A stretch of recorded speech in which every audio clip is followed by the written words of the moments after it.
The Philistines gathered their armies for war. They stood on one mountain. The Israelites gathered their army. They stood on the opposite mountain. A valley was between them. The Philistines had a champion fighter. His name was Goliath. He was from the city of Gath. He was very tall. He was 6 cubits and a span tall. He wore bronze armor on his body. The weight of his armor was heavy. He had bronze protection on his legs. He carried a large bronze spear. Goliath stood in the valley. He shouted to the army of Israel. He said, "Why do you come out and stand in battle lines? I am a Philistine. You are servants of Saul. Choose one man for yourselves. Let him come down and fight me. If he can fight and kill me, then we will become your servants. But if I defeat him and kill him, then you will become our servants." Goliath said, "I challenge the army of Israel today. Send me a man, and we will fight." When King Saul and all the Israelites heard these words, they were greatly afraid. They were troubled by Goliath. There was a man named Jesse. He lived in Bethlehem in Judah. He was an old man. He had 8 sons.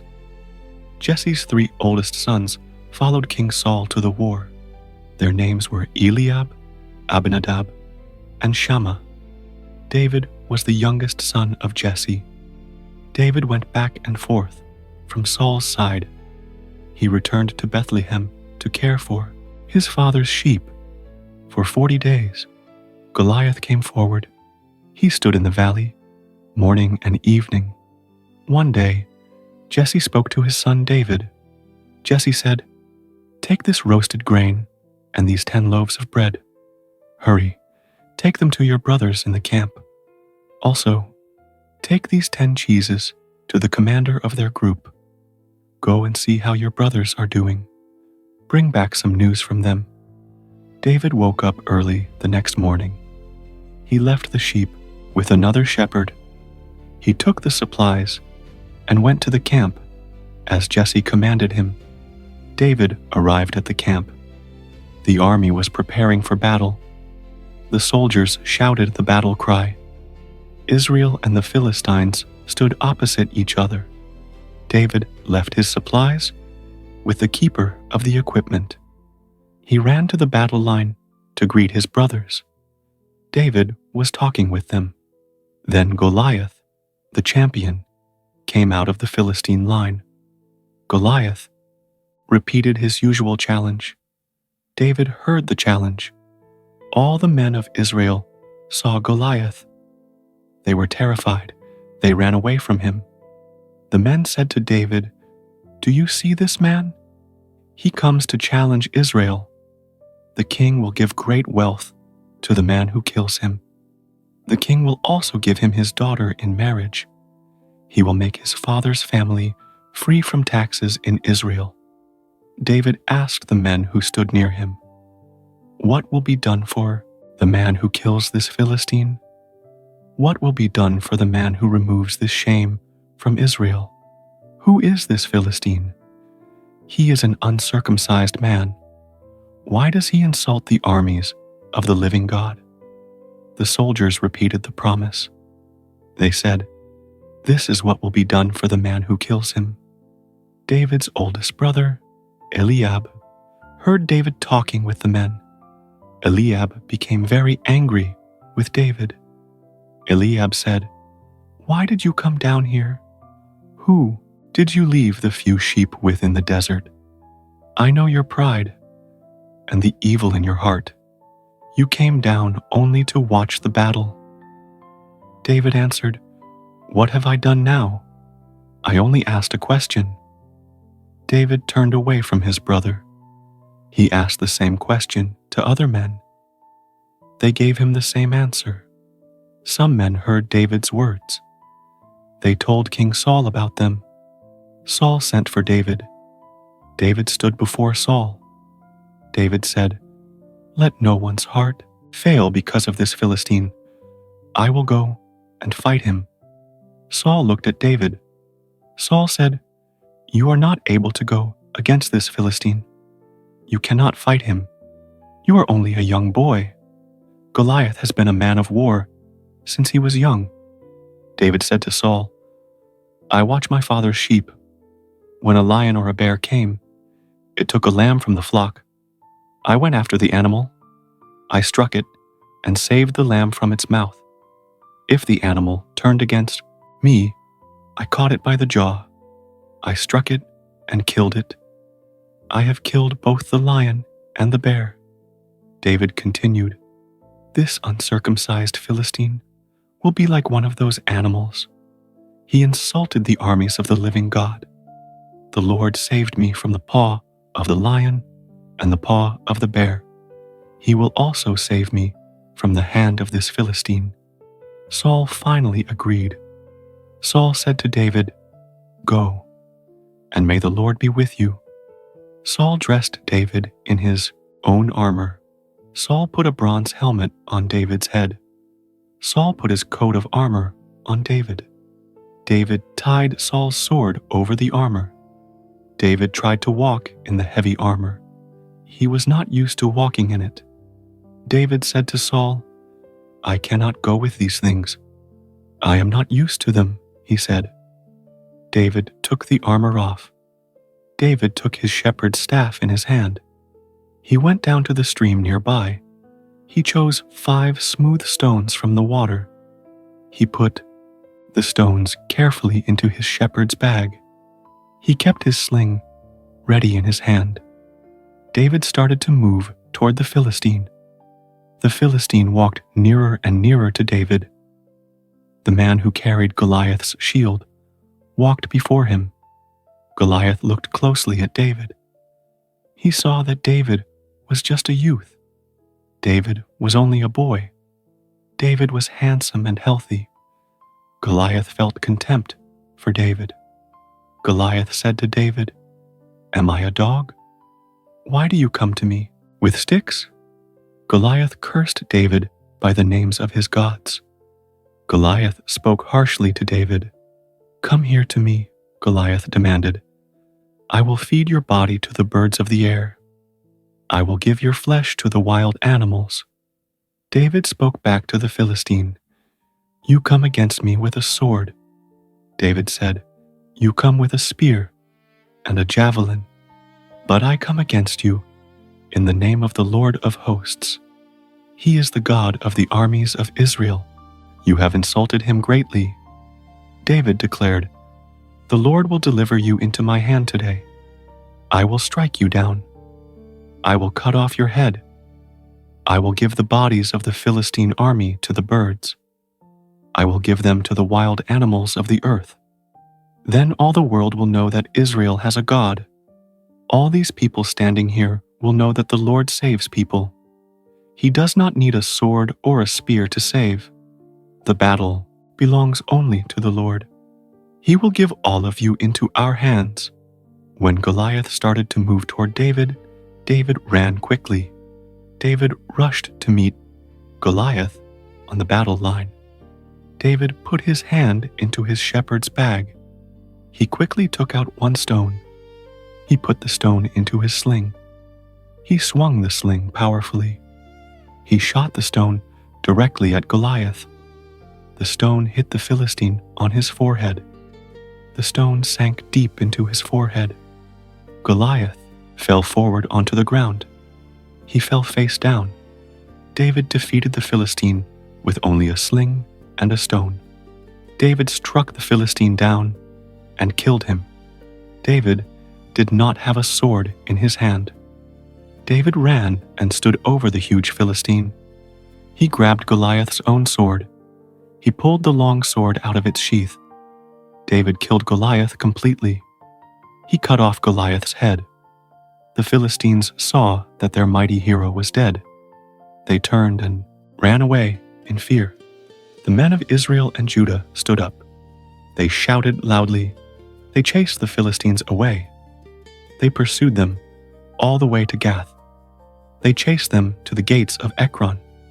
Dead Philistine soldiers lay on the road. They covered the path all the way to Gath and Ekron. The Israelites returned from chasing the Philistines. They took everything of value from the Philistine camp.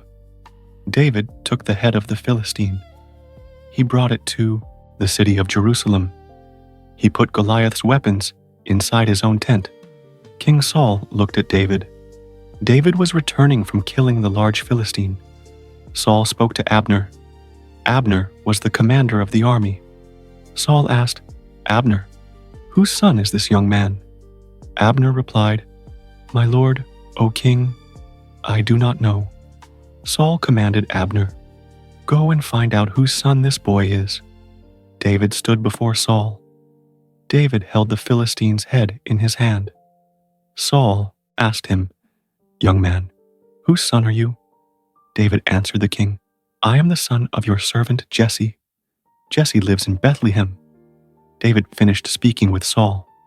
Jonathan, Saul's son, was listening closely. Jonathan felt a strong bond with David. Jonathan loved David immediately. He loved him as he loved his own soul. Saul kept David with him that day. Saul did not let David return to his father's house. Jonathan made an agreement with David. They promised to be loyal friends forever. Jonathan honored David. Jonathan took off the robe he was wearing. He gave the expensive robe to David. He also gave David his armor. He gave David his sword. He gave him his bow. He gave him his belt. David went out often. He did every task that Saul gave him. David was very successful in his tasks.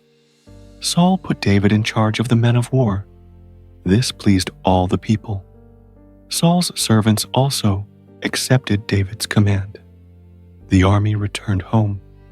David returned after killing the Philistine. The women came out from all the cities of Israel. They came to meet King Saul. They sang happy songs. They danced with tambourines. They shouted for joy. The women sang as they played their instruments. They answered each other with a song. The women sang, "Saul has killed his thousands, but David has killed his tens of thousands." These words made Saul very angry. The song greatly displeased him. He thought, "They give David credit for tens of thousands. They only give me credit for thousands. What more can David get now? They will soon give him the kingdom too." Saul felt suspicious of David from that day forward. The next day, an evil spirit came upon Saul.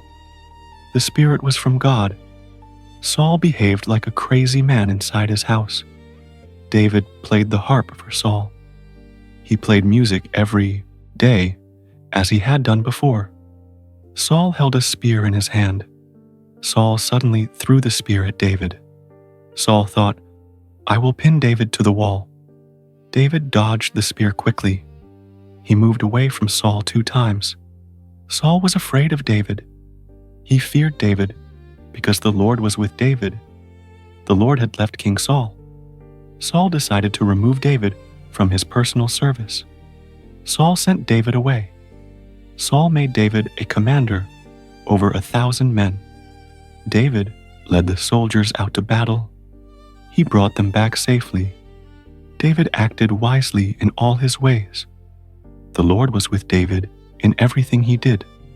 Saul saw that David was very successful. Saul feared David even more. All the people of Israel and Judah loved David. They loved him because he successfully led them in battle. Saul spoke to David, "Here is my older daughter, Merab. I will give her to you as your wife. You must serve me bravely.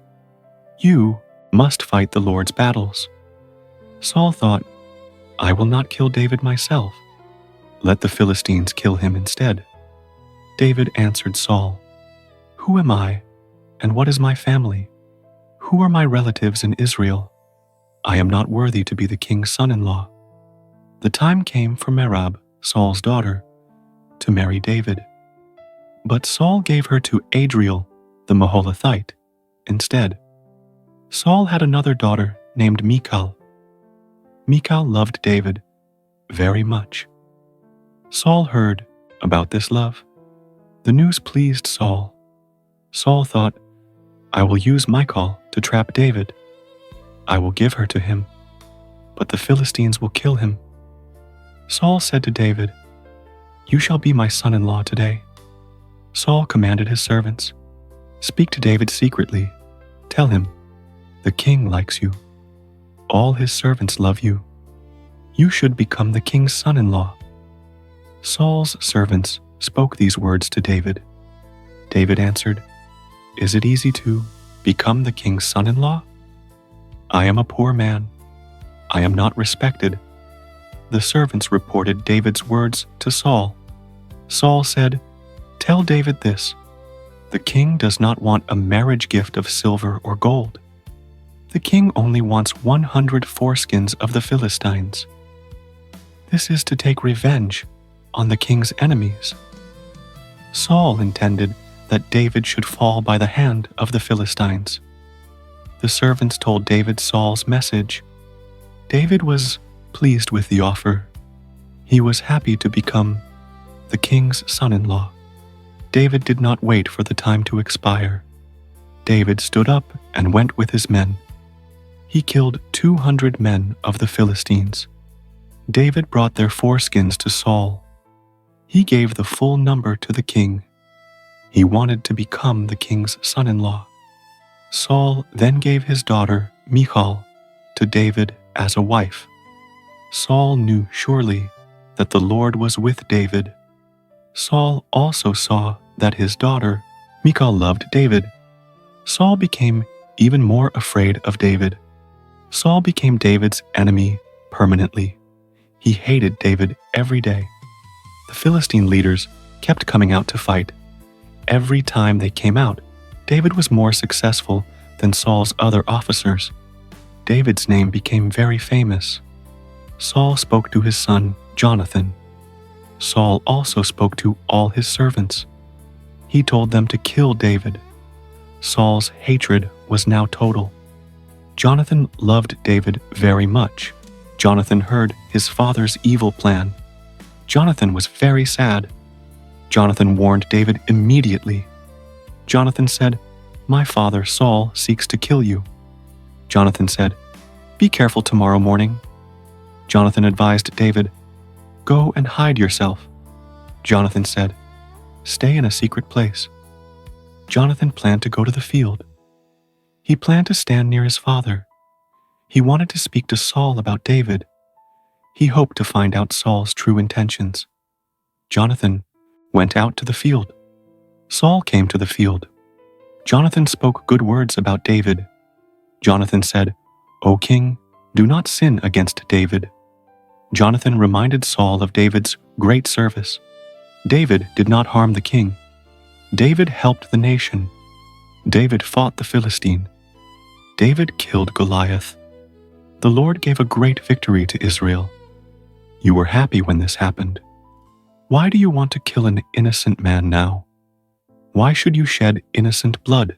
David has only served you well. Saul listened to Jonathan's words. Saul was persuaded by his son. Saul swore an oath by the Lord. Saul said, As the Lord lives, David shall not be killed. Jonathan was relieved. Jonathan called David out of hiding. Jonathan brought David to Saul. David lived in Saul's presence again. War started again between Israel and the Philistines. David went out to fight the enemy. David defeated the Philistines heavily. He achieved more victories than Saul's other officers. David's success made Saul angry again. The bad spirit from the Lord came upon Saul. Saul was sitting in his house. Saul held his spear in his hand. David was playing music for Saul. David played the harp to soothe the king. Saul felt his jealousy return strongly. Saul wanted David dead immediately. Saul threw the spear at David. He intended to pin David to the wall. David quickly moved away. The spear missed David. The spear struck the wall. David escaped from Saul. David ran away that night. Saul immediately sent messengers to David's house. Saul commanded them to watch the house. Saul ordered them to kill David in the morning. Michal was David's wife. Michal knew her father's plan. Michal warned David. She said, "You must save your life tonight." She said, "If you stay, you will be killed tomorrow." Michal helped David escape. She lowered David down through a window. David ran away and escaped. The messengers stayed at the door. They guarded the house all night. When morning came, the messengers demanded David. Michal told them, "David is ill." Michal said, "He is lying in his bed now." Michal pretended David was sick. The messengers returned to Saul. They reported what Michal said. Saul was not satisfied. Saul was filled with rage. Saul sent the messengers back to the house. Saul said, "Bring him up to me in the bed." Saul commanded, "I will kill him myself." The messengers returned to David's house. They went inside the bedroom. They looked at the bed. Michal had placed an idol in the bed. This idol was called a teraphim. She had covered the idol with clothes. She placed goat's hair at the head. It looked like David sick in bed. The messengers realized they were tricked. They returned to Saul with the news. Saul was extremely angry with his daughter, Michal. Saul said to Michal, "Why did you trick me?" Saul asked, "Why did you let my enemy escape?" Michal quickly gave an excuse. Michal lied to protect her husband. Michal said to Saul, "David threatened me." Michal claimed, "He said, 'Let me go, or I will kill you.'" This lie satisfied Saul for a moment. David fled far away. David went to Samuel at Ramah. David told Samuel everything that Saul had done. David and Samuel went to Naioth. They stayed together there. Someone told Saul that David was in Naioth. Saul was determined to capture David. Saul sent messengers to Naioth to capture David. The messengers arrived at the location. They saw a company of prophets. The prophets were prophesying loudly. Samuel was standing there leading them. The Spirit of God came upon Saul's messengers. They also began to prophesy. They forgot their mission. Saul heard that his messengers were prophesying. Saul sent a second group of messengers. The second group also arrived at Naioth. The Spirit of God came upon them too. They also began to prophesy. Saul sent a third group of messengers. The third group also began to prophesy. Saul was incredibly frustrated. Saul decided to go himself to Naioth. He traveled toward Ramah. Saul stopped at the great well of Seku. Saul asked, "Where are Samuel and David?" Someone told Saul they were at Naioth in Ramah. Saul traveled onward toward Naioth. As Saul walked, the Spirit of God came upon him. The Spirit was very strong. Saul began to prophesy also. He prophesied all the way to Naioth. When he arrived, he removed his clothes. He lay down naked on the ground. He lay there prophesying all that day. He lay there prophesying all that night. He was completely humbled by the Spirit. The people who saw this were amazed. They remembered an old saying. They said, "Is Saul also among the prophets?" David remained safe with Samuel in Naioth. Saul could not touch David there. David left Naioth in Ramah. He went to find Jonathan. David was full of fear and confusion. He asked Jonathan a question. David said, "What have I done wrong?" David asked, "What is my sin before your father?" David said, "Why does Saul want to kill me?" Jonathan was shocked by David's fear. Jonathan answered, "No, you will not die." Jonathan said, My father tells me everything." He said, "He does not hide small things from me." Jonathan asked, "Why would he hide this plan to kill you?" Jonathan was sure David was safe, but David insisted the danger was real. David said, "Your father knows you love me." He said, "He thinks Jonathan must not know this." David swore an oath. He said, "The Lord lives. I swear it is true." David said, "There is only one step between me and death." Jonathan loved David greatly. He wanted to help his friend. Jonathan said, "Tell me what you wish." He promised, "I will do whatever you ask for you." David explained his plan to Jonathan. David said, "Tomorrow is the new moon festival." David explained, "I should sit and eat with the king." He asked, "Please let me hide in the field until the evening of the third day."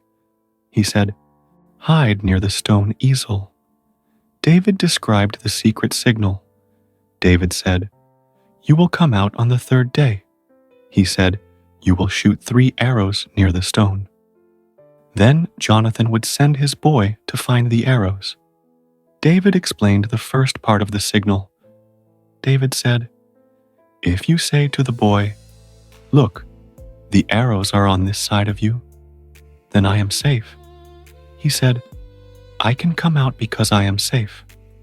David promised, "Nothing is wrong." David explained the second dangerous part of the signal. David said, "But if you say to the boy, 'Look, the arrows are beyond you,' then I must run away." He said, "The Lord sends me away. I must flee immediately." David made a final request.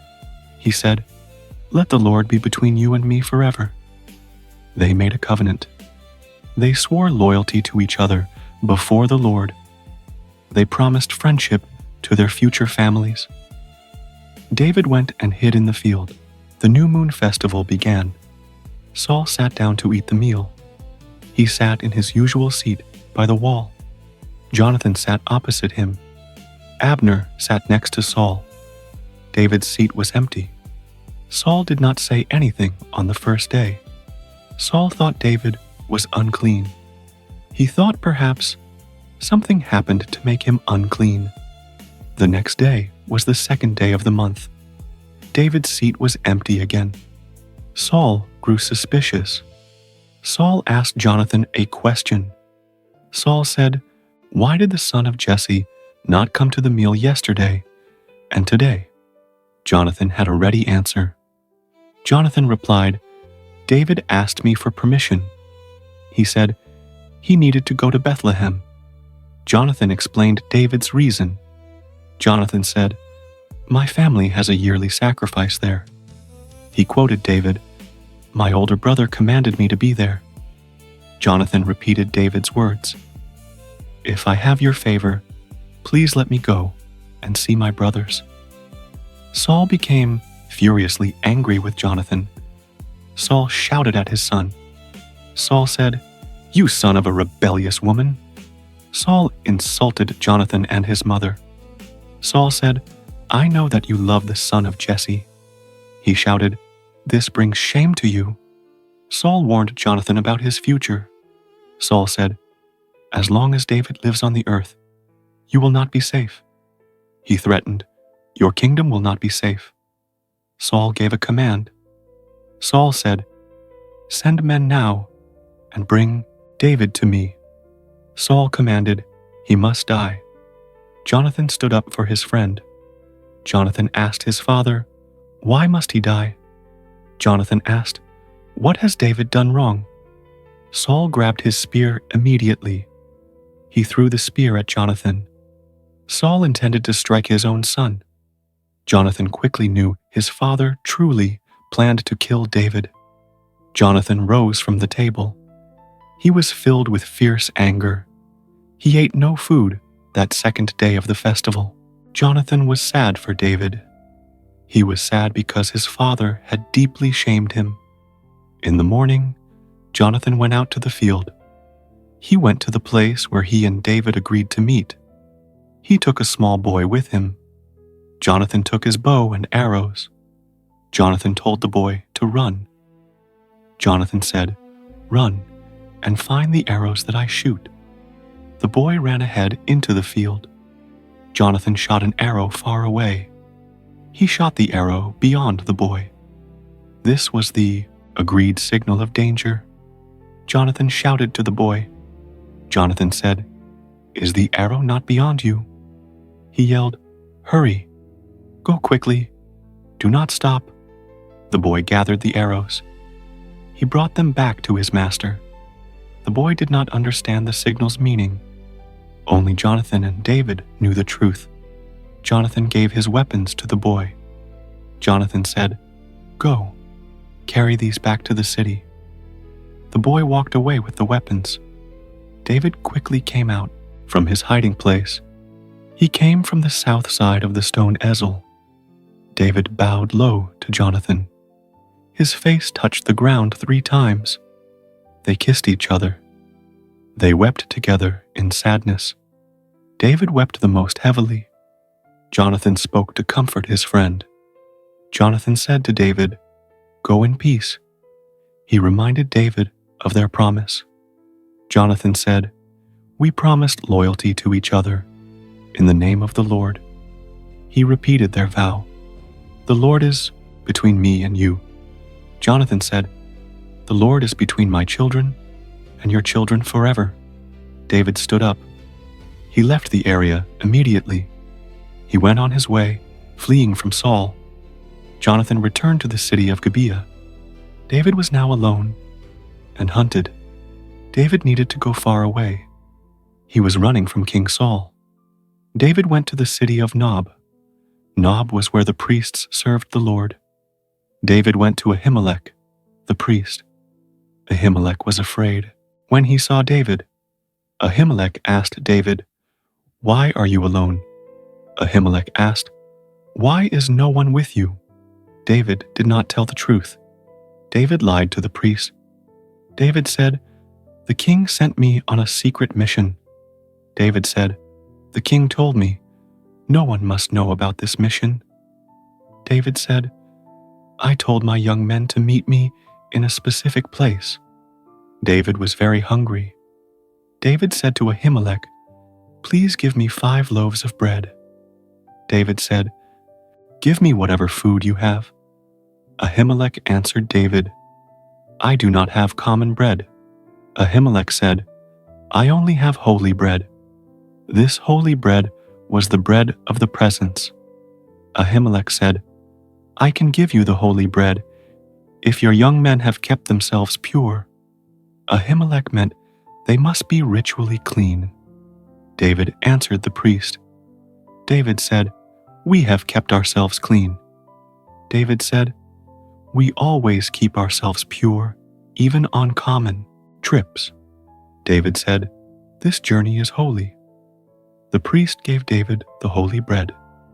They had just taken the holy bread from the table of the Lord. They put fresh, warm bread there instead. A man was standing there that day. He was waiting before the Lord. The man's name was Doeg. Doeg was an Edomite. Doeg was the chief shepherd for King Saul. Doeg saw David receive the holy bread. David needed a weapon. David asked Ahimelech, "Do you have a spear or a sword here?" David said, "I left my sword and my weapons at home." David said, "The king's mission was urgent." Ahimelech answered, "I do not have your usual weapons." Ahimelech said, "But I have the sword of Goliath, the Philistine." Ahimelech said, "You killed him in the valley of Elah." Ahimelech said, "The sword is wrapped in a cloth." Ahimelech said, "It is behind the ephod." David was pleased. David said, "There is no sword like it." David said, "Give it to me." David took the sword of Goliath. David knew he was not safe in Nob. He feared that the Doeg would tell Saul. David fled from Saul. David ran away to the city of Gath. Gath was a city of the Philistines. The king of Gath was King Achish. The servants of Achish saw David. The servants recognized David. The servants said to King Achish, "Is this not David, the king of the land?" The servants remembered the songs about David. The servants said, "Is this not the man they sing about when they dance?" The servants said, "They sang, 'Saul has killed thousands, but David has killed tens of thousands.'" David heard the servants speaking. David knew they understood who he was. David became very afraid of Achish, the king of Gath. David knew he was in great danger. He was in the city of his enemies. He knew they might kill him. David needed to change the king's mind. David changed his behavior in front of them. David pretended to be insane. He acted like a madman. David scratched marks on the doors of the gate. He let saliva run down his beard. He behaved wildly. King Achish saw David. King Achish spoke to his servants. Achish said, "Look at this man. He is clearly mad." Achish asked, "Why did you bring him to me?" Achish asked, "Do I have a shortage of mad men?" Achish said, "I do not want this man in my house." Achish said, "Take him away from here." David escaped from Gath because of his behavior. David left the Philistine city. He escaped from Achish. David fled again to a safer place. David went to the cave of Adullam. The cave of Adullam was a fortress. David's brothers heard he was there. David's whole family heard he was hiding there. They went down to the cave to meet him. They joined David.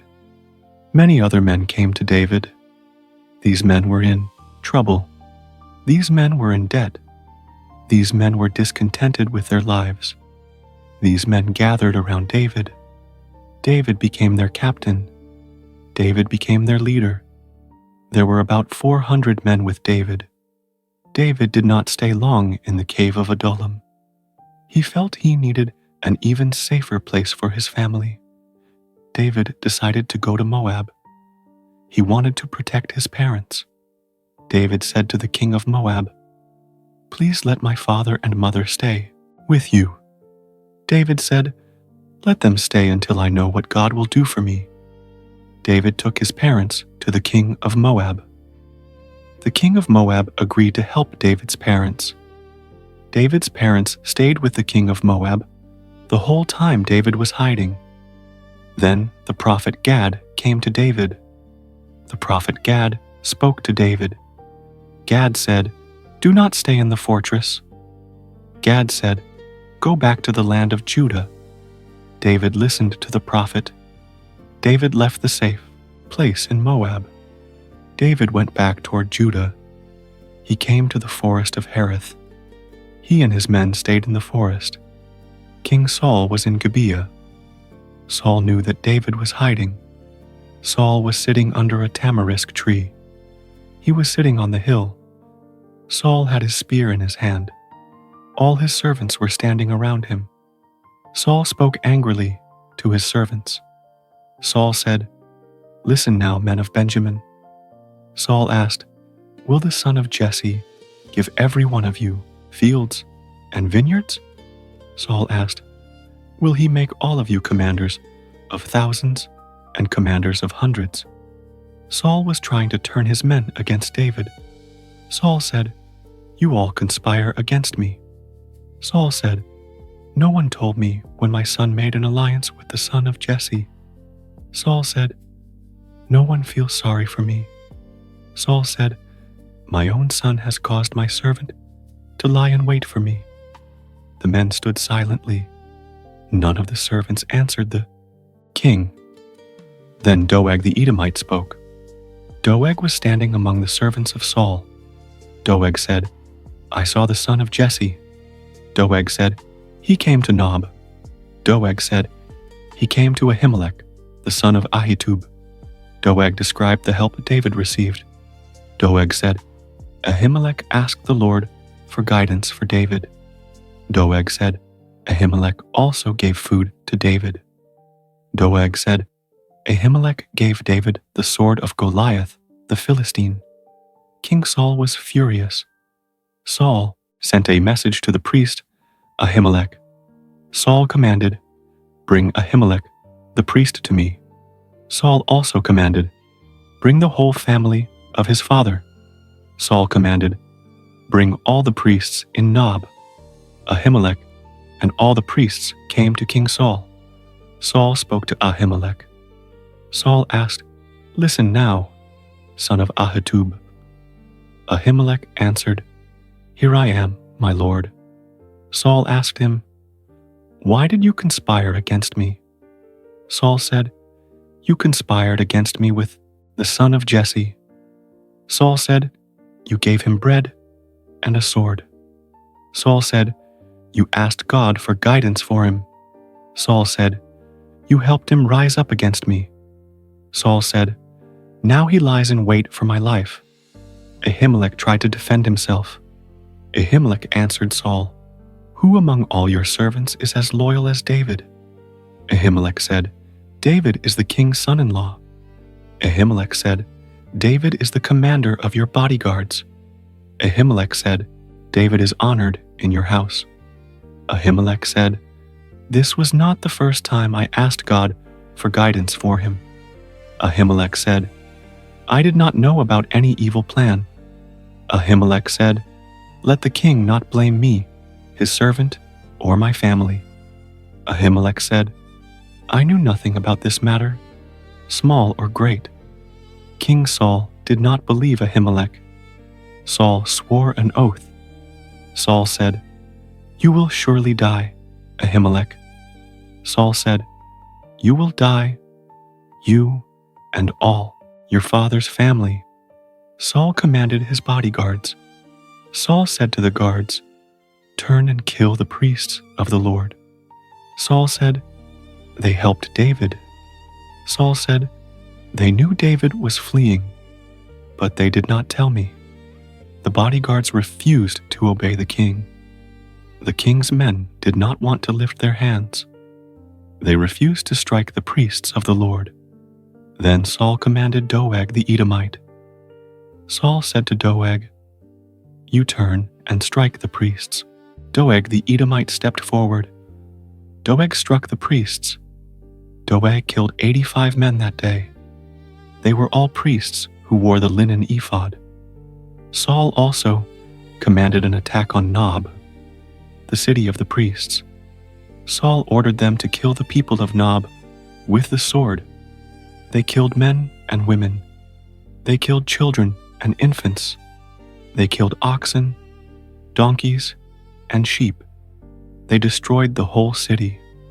One son of Ahimelech escaped the massacre. His name was Abiathar. Abiathar fled to David. He brought the news to David. Abiathar told David that Saul had killed the priests of the Lord. David was very sad. David said to Abiathar, "I knew it that day." David said, "When Doeg the Edomite was there, I knew he would surely tell Saul." David said, "I am responsible for the death of all your family." David offered Abiathar protection. David said, "Stay with me." David said, "Do not be afraid." David said, "The man who seeks your life also seeks my life." David said, "You will be safe with me." People brought news to David. They said that the Philistines were fighting against Keilah. The Philistines were taking the grain from the threshing floors. David asked the Lord what he should do. David said, "Should I go and attack these Philistines?" The Lord answered David. The Lord said, "Go and attack the Philistines." The Lord said, "You must save Keilah." David's men spoke to him. They were afraid. They said, "Look, we are afraid even here in Judah." They said, "If we go to Keilah, we will fight the Philistine army." They worried they would be killed. David asked the Lord a second time. The Lord answered David again. The Lord said, "Arise, go down to Keilah." The Lord said, "I will surely deliver the Philistines into your hand." David and his men went to Keilah. Abiathar the priest was with them. Abiathar had brought the ephod with him. David fought the Philistines. David killed many of them. David took their livestock. David saved the people who lived in Keilah. People told Saul that David had entered Keilah. Saul said, "God has delivered David into my hand." Saul thought, "David has shut himself in a walled city." Saul gathered all his army. Saul planned to go down to Keilah. Saul wanted to surround David and his men. David knew that Saul was planning evil against him. David spoke to Abiathar the priest. David said, "Bring the ephod here." David prayed to the Lord. David said, "O Lord, God of Israel, your servant has heard a report." David said, "Saul plans to come to Keilah to destroy the city because of me." David asked, "Will the leaders of Keilah deliver me into Saul's hand?"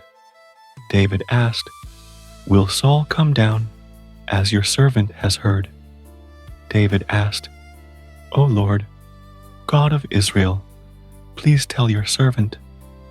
The Lord answered David. The Lord said, "He will come down.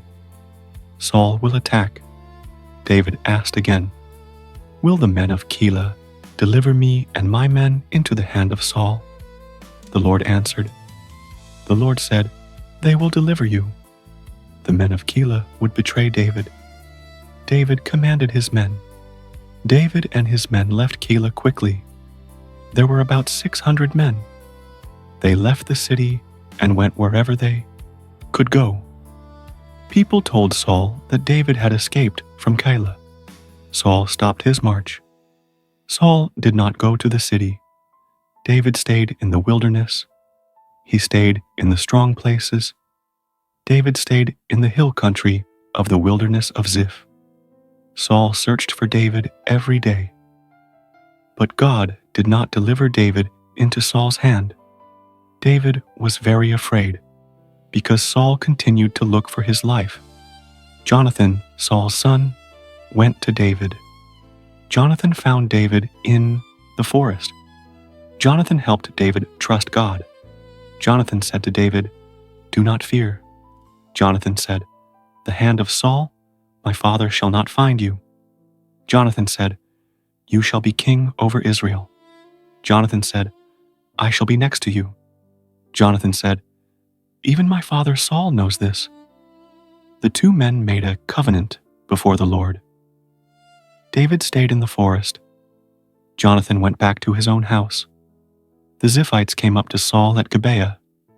They said, "David is hiding with us."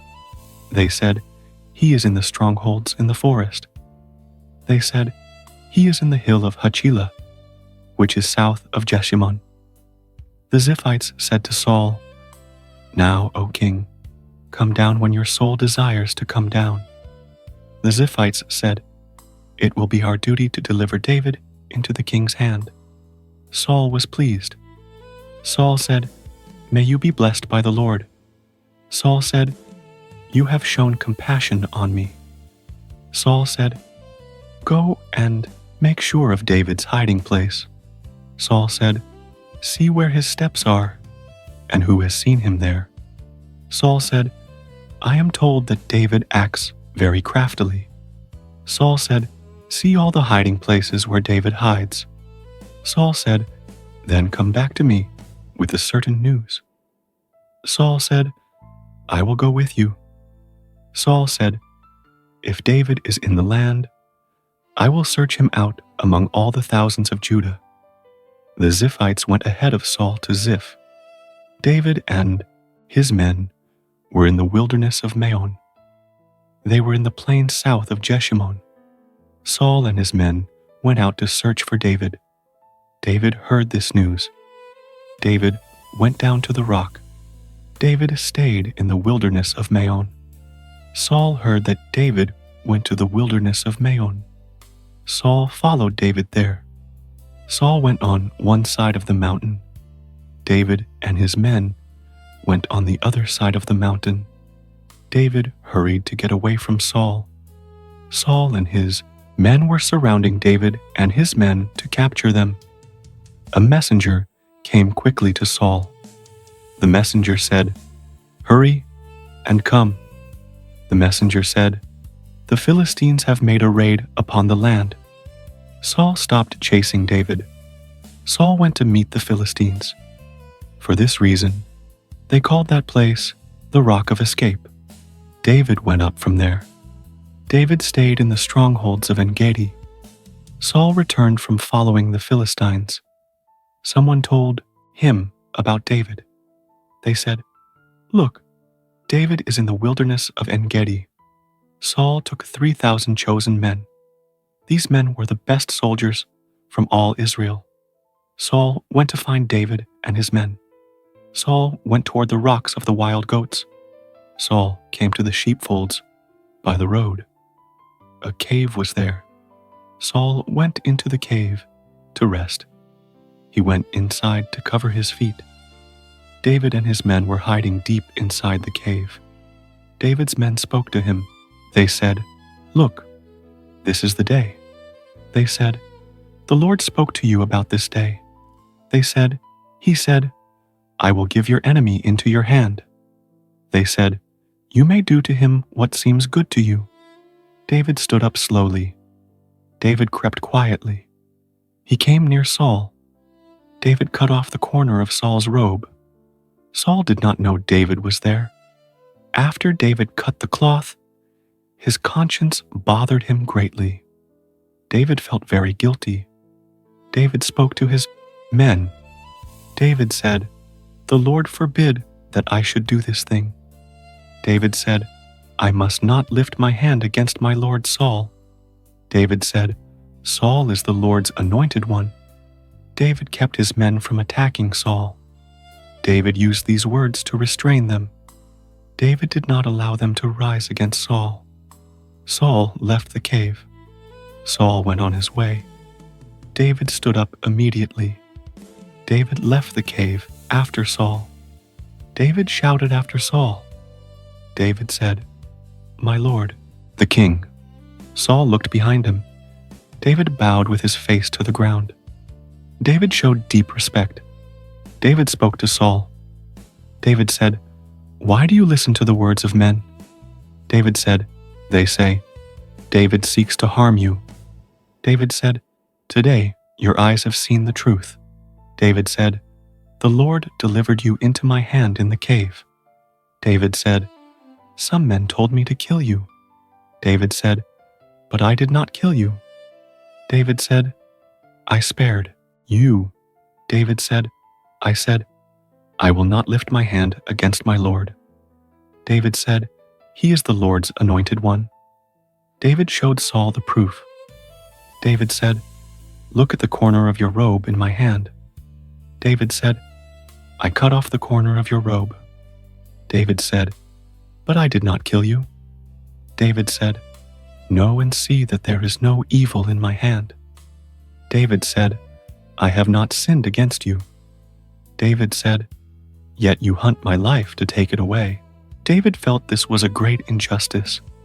David said, "May the Lord judge between me and you." David said, "May the Lord avenge me on you." David said, "But my hand shall not be against you." David said, "My hand will not hurt you." David used an old proverb. David said, "Wickedness comes from the wicked." David said, "So my hand will not be against you." David asked Saul a question. David said, "After whom has the king of Israel come out?" David said, "Whom are you pursuing?" David said, "A dead dog? A single flea?" David said, "The Lord will be the judge." David said, "He will judge between me and you."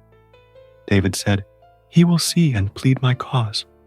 David said, "He will deliver me out of your hand." When David finished speaking these words, Saul wept. Saul lifted up his voice and cried. Saul was deeply moved by David's actions. Saul recognized David's voice. Saul said to David, "Is this "Your voice, my son David." Saul said, "You are more righteous than I am." Saul said, "You have treated me well."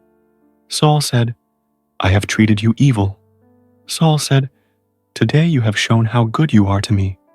Saul said, "The Lord delivered me into your hand." Saul said, "But you did not kill me." Saul said, "You let me go." Saul compared David to a faithful person. Saul said, "If a man finds his enemy, does he let him go away safe?" Saul said, "May the Lord reward you with good." Saul prayed for David. Saul prayed for what David did for him that day. Saul stated a realization. Saul said, "Now I know that you shall surely be king." Saul said, "The kingdom of Israel will be established in your hand." Saul asked David for a promise. Saul said, "Swear to me now by the Lord." Saul said, "Promise that you will not cut off my descendants after me." Saul did not want his family line destroyed. Saul said, "Promise that you will not destroy my name from my father's house." David swore to Saul. David agreed to the promise. Saul went home from the wilderness. Saul returned to Gibeah. David and his men went up to the stronghold. David did not fully trust Saul. David remained hidden in the fortified place. End of 1 Samuel 24. After this time, Samuel died.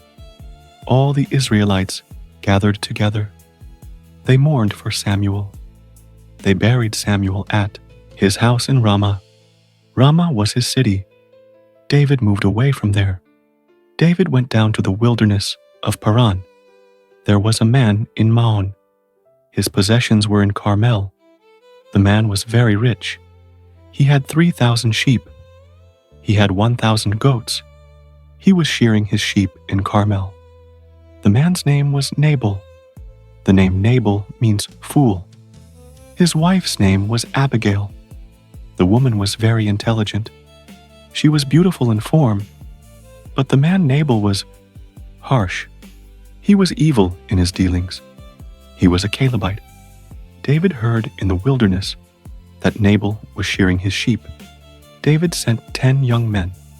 David said to the young men, "Go up to Carmel." David said, "Go to Nabal and greet him in my name." David told them what to say. David said, "Say this to Nabal, 'Peace be to you.'" David said, "Say, 'Peace be to your house.'" David said, "Say, 'Peace be to all that you have.'" David gave them a message of remembrance. David said, "I have heard that you have shearers." David said, "Your shepherds were with us in the wilderness." David said, "We did not hurt them." David said, "They did not miss anything all the time they were in Carmel." David instructed them to be kind. David said, "Ask your young men, and they will tell you." David said, "Therefore, let my young men find favor in your eyes." David said, "We come on a feast day." David said, "Give whatever you find ready to your servants." David said, "Give something to your son David." David's young men went. They spoke to Nabal according to all these words. They spoke in David's name. Then they waited for a response. Nabal answered David's servants. Nabal was very rude. Nabal said, "Who is David?" Nabal said, "Who is the son of Jesse?" Nabal was dismissive. Nabal said, "There are many servants nowadays." Nabal said, "They are breaking away from their masters." Nabal questioned David's authority. Nabal said, "Shall I take my bread and my water?" Nabal said, "Shall I take my meat that I have killed for my shearers?" Nabal said, "Shall I give it to men who come from I do not know where?" Nabal refused to help David. Nabal was selfish. David's young men turned back. They went and returned to David. They told David all these words. David became very angry. David said to his men, Every man put on his sword. Every man put on his sword. David also put on his sword. About 400 men went up behind David. 200 men stayed with the supplies. David planned to retaliate against Nabal's insult. One of the young men told Nabal's wife, Abigail. He told her about the words spoken by David's messengers. He said, "David sent messengers from the wilderness to greet our master." But Nabal insulted them harshly. "These men were very good to us. They did not harm us. We never missed anything while we walked with them. This happened when we were in the fields. They were a wall of protection for us. They protected us both, night and day. They protected us the whole time we kept the sheep near them. Now, you must know this. You must consider what you should do. Evil is certainly planned against our master Nabal. Evil is planned against all his household. Nabal is a worthless man. He is so bad that no one can speak to him." Abigail listened to the young man. She hurried very quickly. She took 200 loaves of bread. She took 2 large containers of wine. She took 5 sheep already cooked. She took 5 measures of roasted grain. She took 100 clusters of raisins. She took 200 cakes of figs. She loaded all this food onto donkeys. She then said to her servants, "Go on before me. I will follow behind you." But Abigail did not tell her husband Nabal what she was doing. David and his men were marching quickly. David was planning violence. He said in his heart, "I guarded this man's property for nothing. I watched everything Nabal owned in the wilderness. Nothing belonging to him was lost. But Nabal has returned evil to me for my good deeds. May God punish me severely. I swear that by morning light, I will not leave alive one man belonging to Nabal." Abigail rode on her donkey. She came down a hidden path on the side of the hill. David and his men were coming down the path opposite her. Then Abigail met David and his army. When Abigail saw David, she quickly got off her donkey. She immediately bowed down before David on her face. She bowed herself low to the ground. She fell at David's feet. She begged him. She said, "My lord, let the guilt be only upon me. Please let your servant speak in your ears. Please listen to the words of your servant. My lord, please do not focus on this worthless man Nabal. He is truly foolish.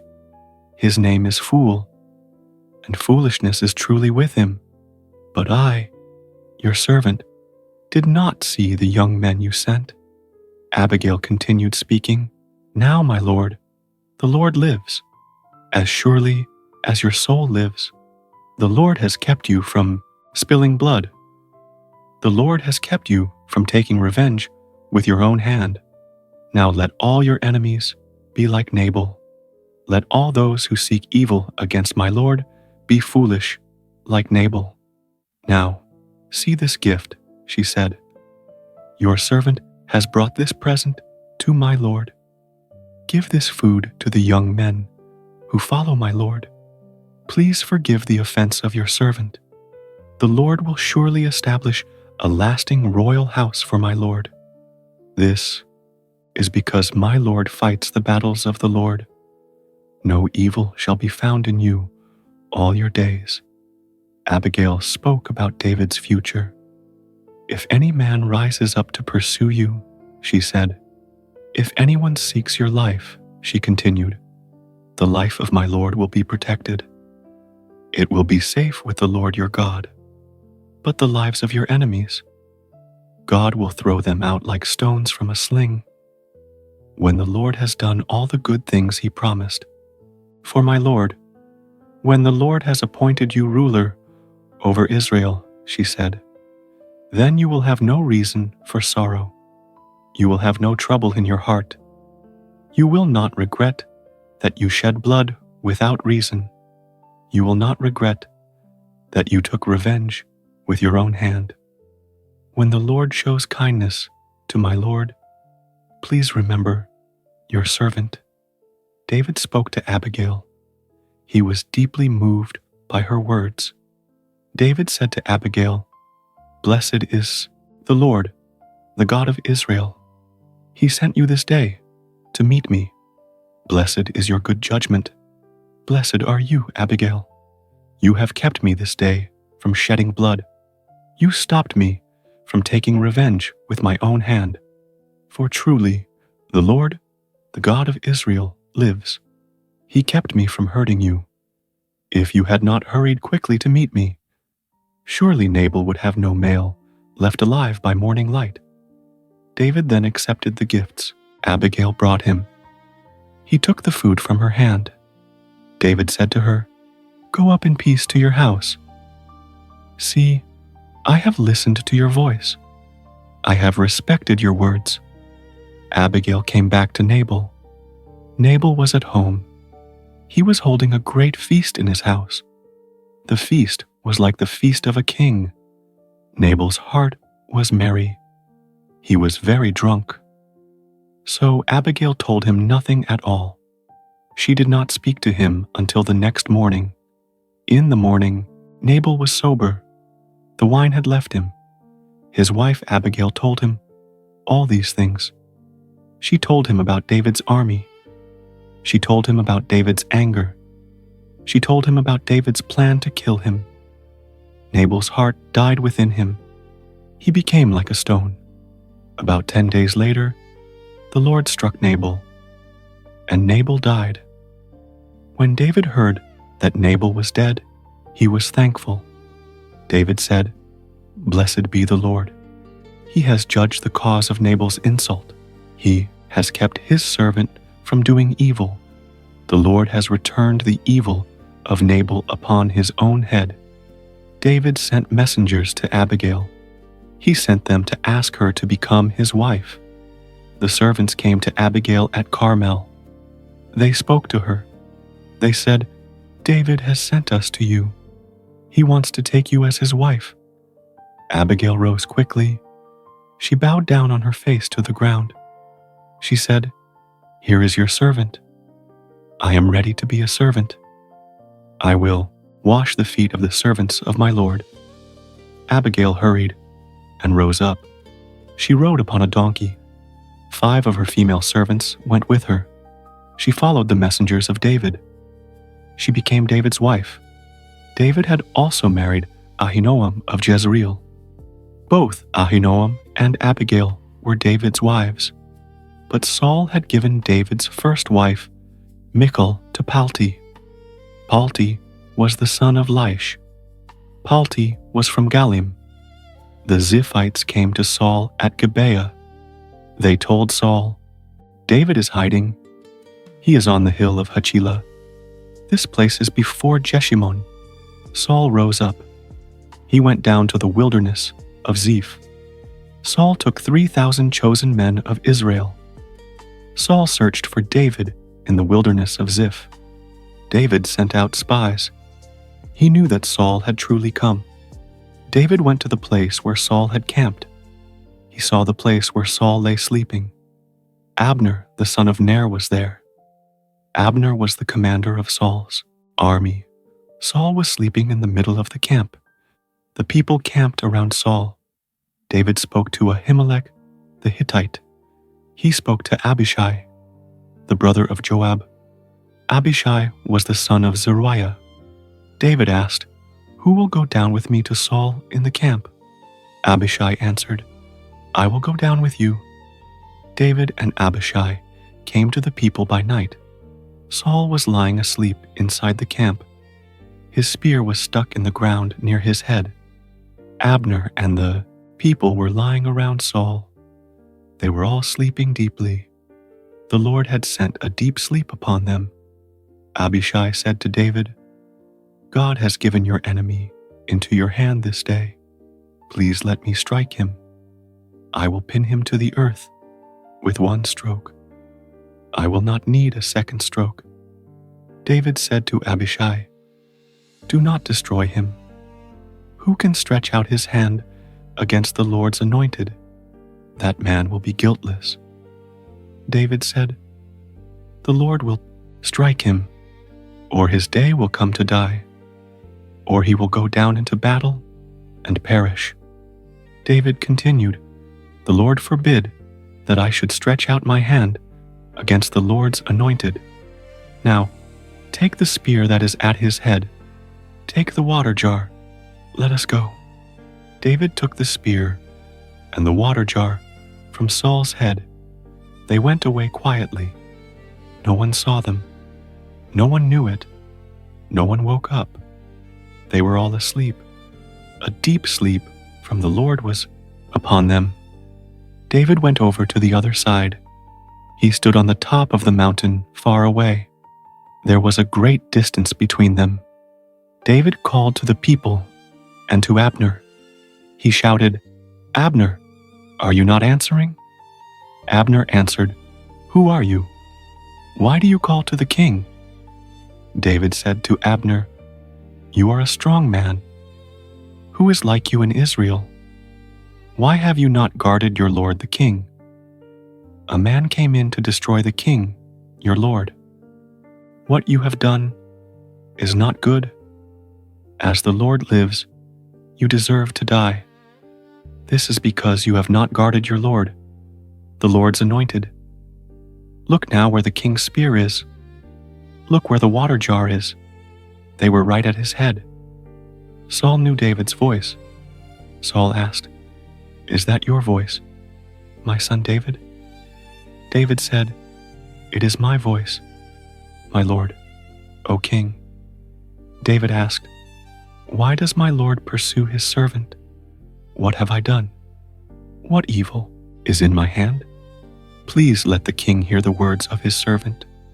If the Lord has stirred you up against me, let him accept an offering. But if men have stirred you up, may they be cursed before the Lord. They have driven me out today. I cannot share in the inheritance of the Lord. They say to me, 'Go, serve other gods. Do not let my blood fall to the earth.' The king of Israel has come out to seek a single flea. He is like one who hunts a bird in the mountains."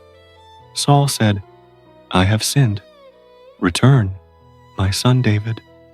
I will no longer do you harm. You held my life valuable this day. I have played the fool. I have erred greatly." David answered, "Here is the king's spear. Let one of the young men come over and take it. The Lord rewards every man for doing right. He rewards faithfulness. The Lord delivered you into my hand today, but I would not stretch out my hand against the Lord's anointed. I valued your life today. May the Lord value my life. May he deliver me out of all trouble." Saul said to David, "Blessed are you, my son David. You will surely do great things. You will surely succeed." Then David went on his way. Saul returned to his place. David thought to himself, "I will surely perish one day by the hand of Saul. It is better for me to escape to the land of the Philistines. Then Saul will give up searching for me in all the borders of Israel. I will escape out of his hand." David rose up. He passed over with the 600 men who were with him. They went to Achish, the son of Maoch, king of Gath. David lived with Achish at Gath. He lived there, he and his men, and their households. David had his 2 wives with him, Ahinoam the Jezreelitess, and Abigail the wife of Nabal, the Carmelite. Saul heard that David had fled to Gath. Saul no longer searched for him. David said to Achish, "If I have found favor in your eyes, let me be given a place in one of the country towns. Let me live there. Why should your servant live in the royal city with you?" Achish gave David Ziklag that day. Ziklag belongs to the kings of Judah to this day. The number of days that David lived in the country of the Philistines was 1 full year and 4 months. David and his men went up. They made raids against the Geshurites, the Girzites, and the Amalekites. These people were the inhabitants of the land. They were going toward Shur and to the land of Egypt. David struck the land. He left alive neither man nor woman. He took away the sheep, the oxen, the donkeys, the camels, and the clothing. Then David returned. He came to Achish. Achish asked, "Against whom have you made a raid today?" David said, "Against the Negev of Judah. I raided the area of the Jerahmeelites. I raided the area of the Kenites." David did not leave a man or woman alive to bring news to Gath. David thought, they would tell on us. They would say, "This is what David has done." This was David's behavior all the time he lived in the country of the Philistines. Achish believed David. Achish said, "David has made himself completely hated by his people in Israel. He will be my servant forever." It happened in those days that the Philistines gathered their armies for warfare. They prepared to fight against Israel. Achish said to David, "You know that you shall go out with me to battle. You shall go, you and your men." David said to Achish, "Surely you shall know what your servant can do." Achish said to David, "Therefore I will make you my personal guard forever." Now Samuel had died. All Israel had mourned for him. They had buried him in Ramah, his own city. Saul had put away those who had familiar spirits. He had put away the wizards from the land. The Philistines gathered together. They came and camped at Shunem. Saul gathered all Israel together. They camped at Gilboa. When Saul saw the camp of the Philistines, he was afraid. His heart trembled greatly. Saul asked the Lord. The Lord did not answer him. He did not answer by dreams. He did not answer by Urim. He did not answer by the prophets. Then Saul said to his servants, "Find me a woman who has a familiar spirit. I want to go to her. I want to inquire of her." His servants said to him, "There is a woman in Endor who has a familiar spirit." Saul disguised himself. He put on other clothes. He took 2 men with him. They came to the woman by night. Saul said, "Please divine for me by the familiar spirit. Bring up for me the person whom I shall name to you." The woman said to him, "Surely you know what Saul has done? He has cut off those who have familiar spirits. He cut off the wizards from the land. Why do you lay a trap for my life? You want to cause me to die." Saul swore to her by the Lord. Saul said, "As the Lord lives, no punishment shall happen to you for this thing." Then the woman asked, "Whom shall I bring up for you?" Saul said, "Bring up Samuel for me." When the Upwab woman saw Samuel, she cried out with a loud voice. The woman spoke to Saul, "Why have you deceived me? You are Saul." The king said to her, "Do not be afraid. What do you see?" The woman said to Saul, "I see a god ascending out of the earth." Saul asked her, "What is his appearance?" She said, "An old man comes up. He is covered with a mantle." Saul knew it was Samuel. Saul bowed with his face to the ground. He paid homage. Samuel said to Saul, "Why have you disturbed me? Why have you brought me up?" Saul answered, "I am in great distress. The Philistines make war against me. God has departed from me. He answers me no more. He does not answer by prophets or by dreams. Therefore I have called you. I want you to tell me what I shall do." Samuel said, "Why do you ask me? The Lord has departed from you. He has become your enemy. The Lord has done to you as he spoke by me. The Lord has torn the kingdom out of your hand. He has given it to your neighbor, David. This is because you did not obey the voice of the Lord. You did not execute his fierce wrath upon Amalek. Therefore the Lord has done this thing to you this day. Moreover, the Lord will also deliver Israel with you into the hand of the Philistines. Tomorrow, you and your sons will be with me. The Lord will deliver the army of Israel into the hand of the Philistines. Immediately Saul fell full length on the ground. He was greatly afraid because of the words of Samuel. There was no strength in him. He had eaten no food all that day and all that night. The woman saw Saul lying on the ground. She came to him. She saw that he was greatly afraid. She said to Saul, "Look, your female servant obeyed you. I risked my life for your sake. I listened to the words you spoke to me. Now, please listen to my voice. Let me give you some bread. Eat, so you may have strength. You need strength for your journey." But Saul refused. He said, "I will not eat." His servants and the woman strongly urged him. Saul listened to their voices at last. He rose from the ground. He sat upon the bed. The woman had a fatted calf in the house. She quickly killed the calf. She took flour. She mixed the flour quickly. She baked unleavened bread. She brought the food to Saul and his servants. They ate the meal. Then they rose up and went away that night. The Philistines gathered all their armies. They came together at Aphek. The Israelites camped by the fountain in Jezreel.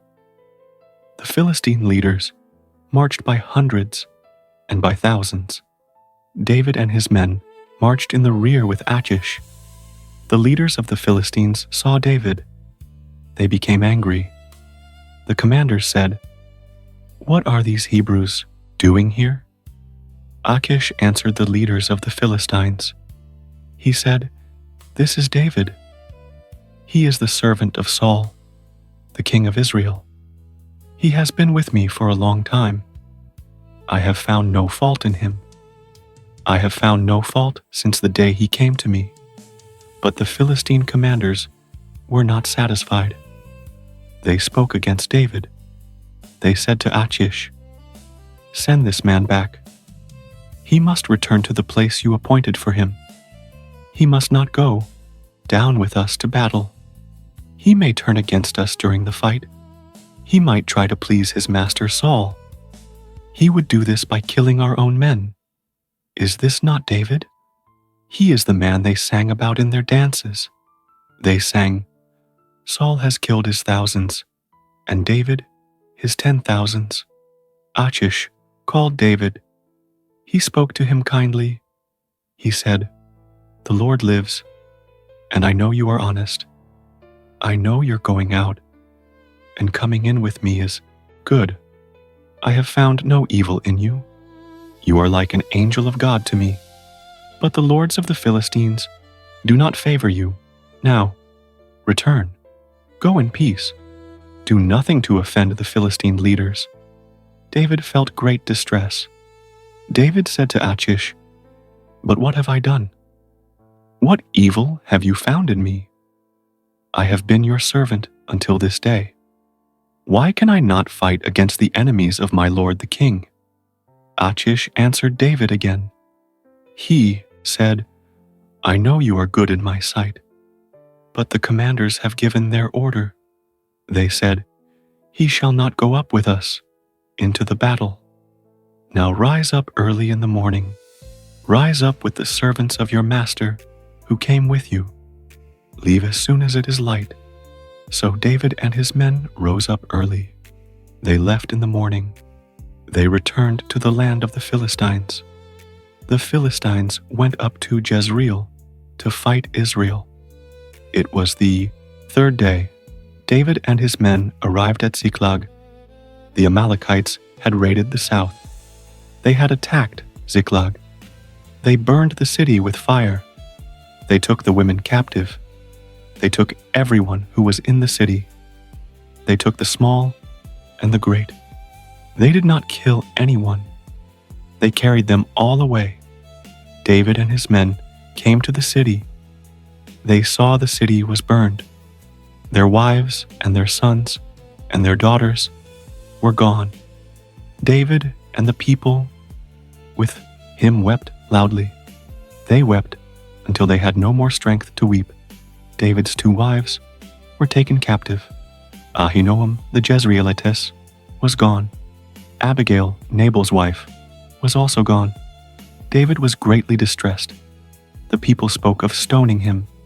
Every man was bitter in his soul. They grieved for their sons and daughters. But David strengthened himself in the Lord his God. David spoke to Abiathar the priest. Abiathar was the son of Ahimelech. David said, "Please bring the ephod near to me." Abiathar brought the ephod to David. David inquired of the Lord. He asked, "Shall I chase this troop? Will I overtake them?" The Lord answered David.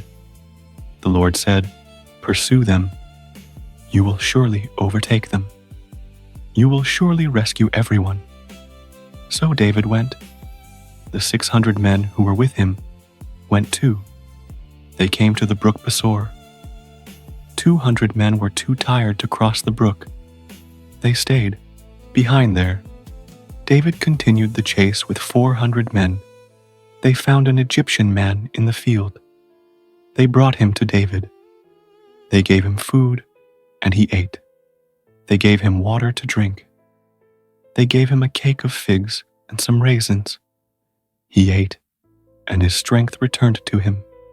He had not eaten or drunk water for 3 days and 3 nights.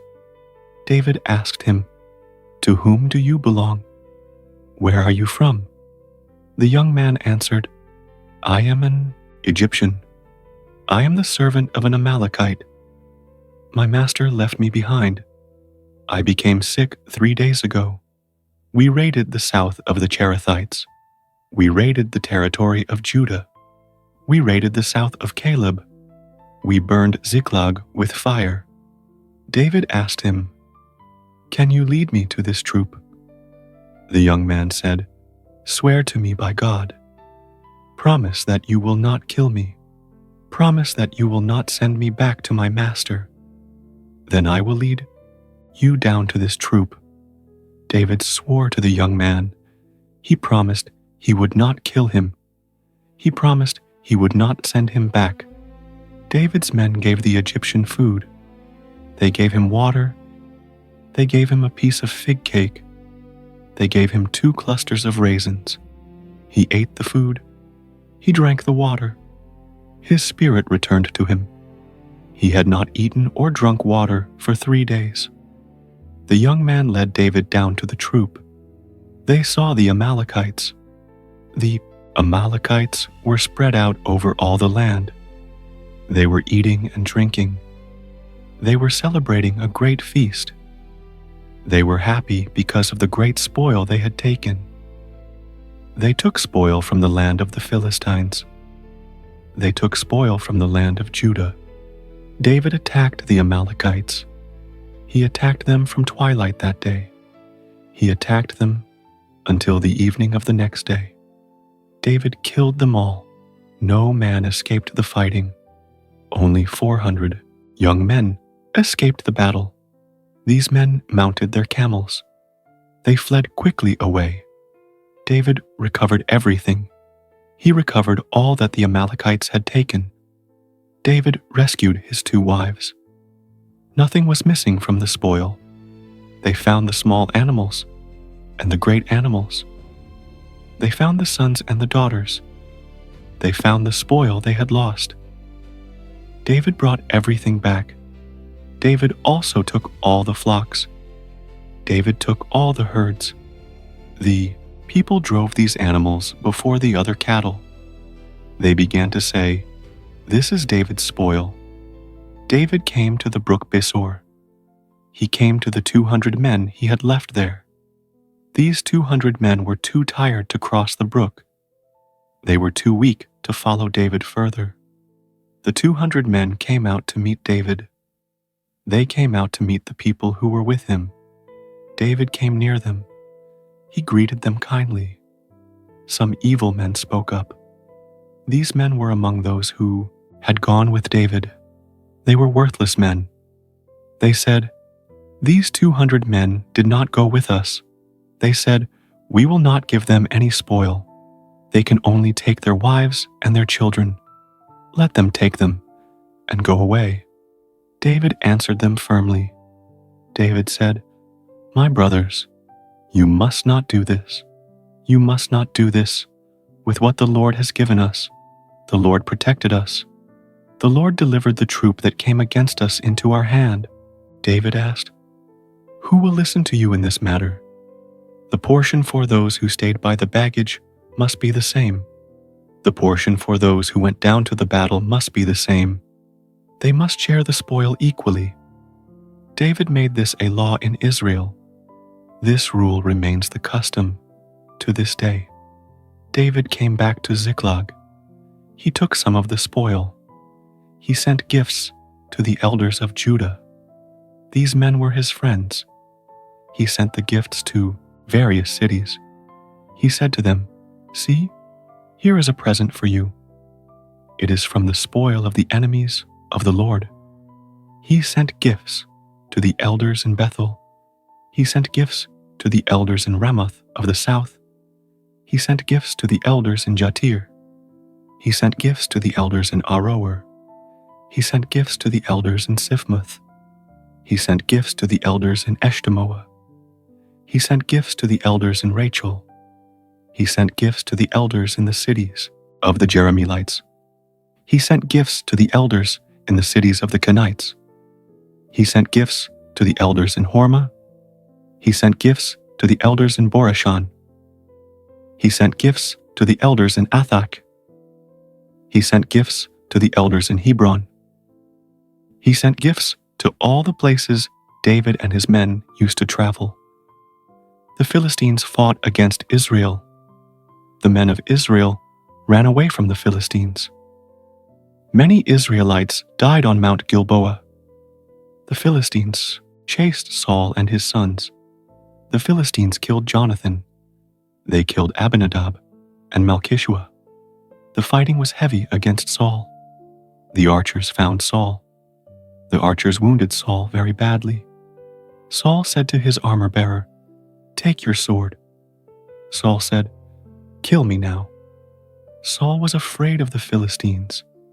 He did not want the Philistines to torture him. But the armor-bearer did not want to kill the king. The armor-bearer was very afraid.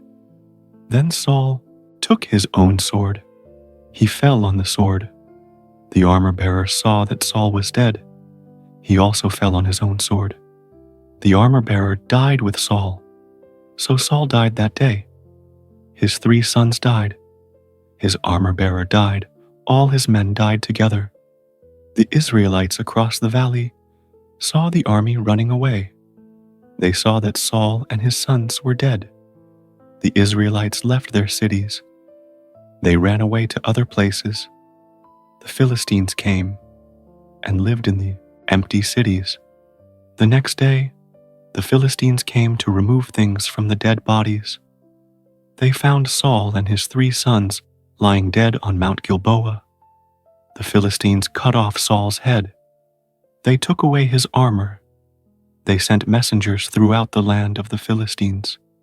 They wanted the news to reach the temples of their idols. They wanted the news to reach all the people. They put Saul's armor in the temple of Ashtaroth. They fastened Saul's body to the wall of the city Bethshan. The people of Jabesh Gilead heard what the Philistines did to Saul. All the strong men of Jabesh Gilead walked all night. They took the bodies of Saul and his sons from the wall of Bethshan. They brought the bodies back to Jabesh. They burned the bodies there. They took the bones. They buried the bones under the tamarisk tree. in Jabesh. Then they fasted for 7 days. 3 days passed. David returned to Ziklag after killing the Amalekites. On the 3rd day, a man came from Saul's camp. The man had torn clothes. He had dust on his head. He came to David. He fell to the ground to show respect. David asked him, "Where do you come from?" The man answered David, "I escaped from the camp of Israel." David asked him, "What happened?" David said, "Please tell me." The man answered, "The people ran away from the battle." The man said, "Many people died." The man said, "Saul and Jonathan, his son, are also dead." David said to the young man, "How do you know that Saul and Jonathan are dead?" The young man said, "I happened to be on Mount Gilboa." He saw Saul leaning on his spear. The chariots and horsemen were close to Saul. Saul looked behind him.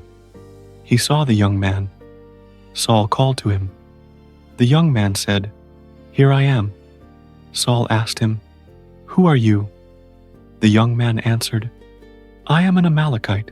Saul said to the Amalekite, "Please stand over me." Saul said, "Kill me now." Saul said, "Great pain has seized me." Saul said, "My life is still fully in me." The Amalekite said, "I stood over him."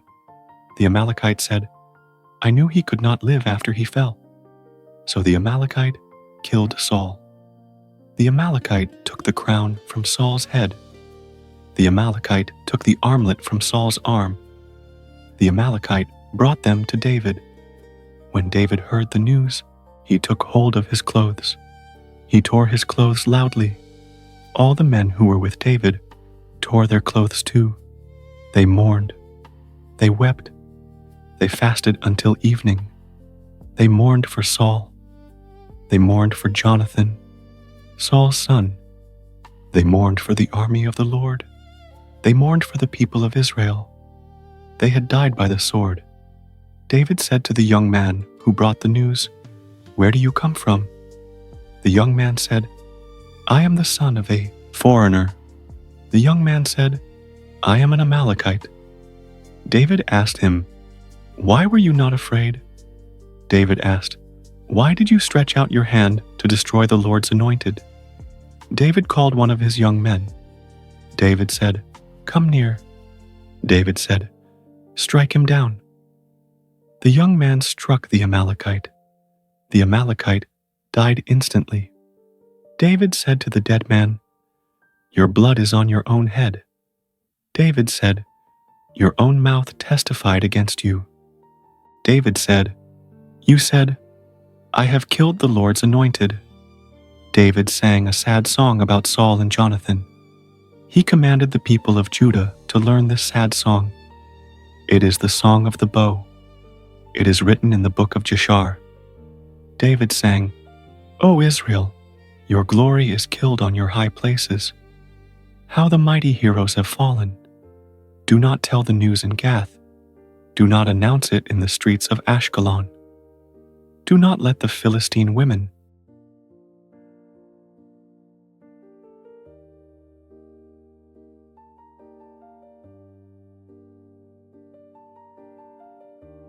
rejoice.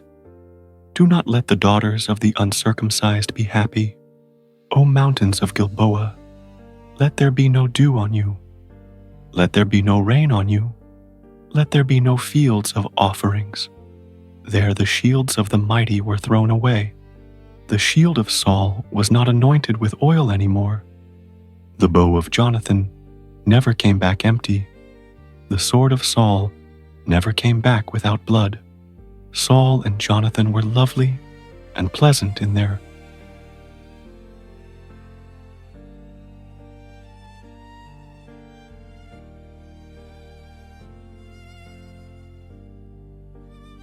lives. They were not separated in their death. They were faster than eagles. They were stronger than lions. O daughters of Israel, weep for Saul. He dressed you in scarlet with beautiful things. He put ornaments of gold on your clothing. how the mighty heroes have fallen in the middle of the battle. Jonathan lies dead on your high places. I am distressed for you, my brother Jonathan. You were very pleasant to me. Your love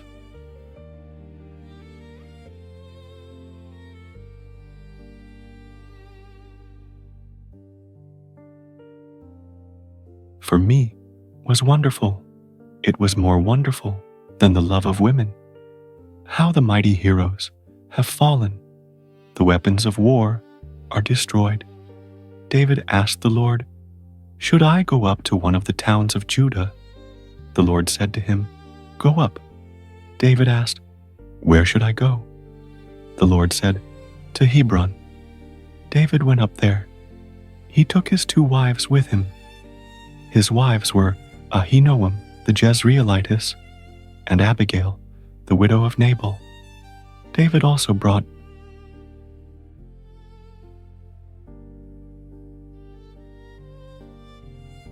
the men who were with him. Each man brought his family. They lived in the towns near Hebron. The men of Judah came to Hebron. They anointed David as king over the house of Judah. David heard that the people of Jabesh Gilead buried Saul. David sent messengers to them. David said to the men of Jabesh Gilead, "May the Lord bless you. You showed kindness to your Lord, to Saul. You buried him. Now may the Lord show you kindness and truth. I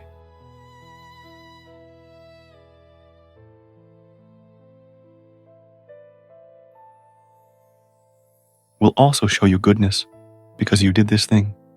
Now be strong and brave. Saul, your master, is dead. The house of Judah has anointed me as their king. Abner, son of Ner, was the commander of Saul's army. Abner took Ishbosheth, Saul's son.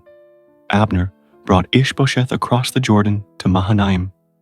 Abner made him king over Gilead, and the Asherites, and Jezreel, and Ephraim, and Benjamin, and all Israel. Ishbosheth was 40 years old.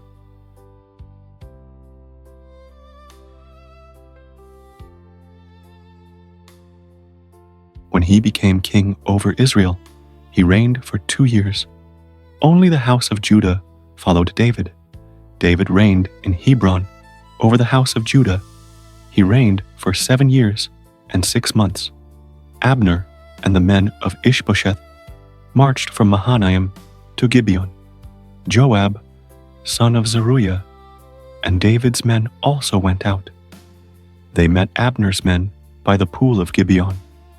The 2 groups sat down. One group sat on one side of the pool. The other group sat on the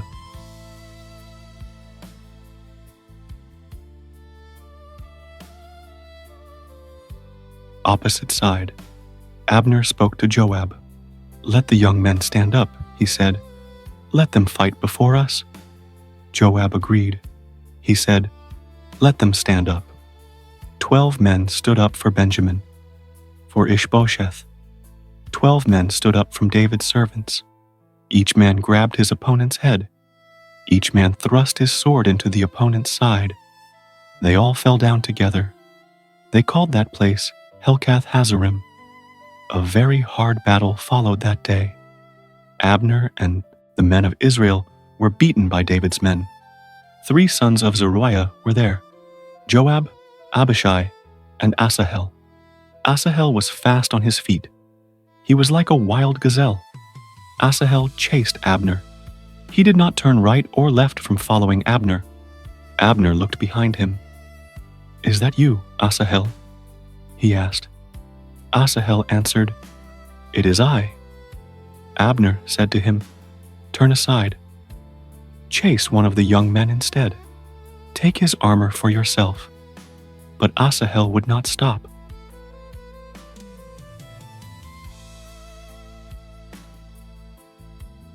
Following Abner, Abner spoke again to Asahel. "Stop following me," Abner said. "Why should I strike you down to the ground? How could I look at your brother Joab later? but Asahel refused to turn away. Abner struck Asahel with the butt end of his spear. The spear went into Asahel's stomach. The spear came out his back. Asahel fell down there and died instantly. Everyone who came to the place where Asahel fell stopped. They stood still. Joab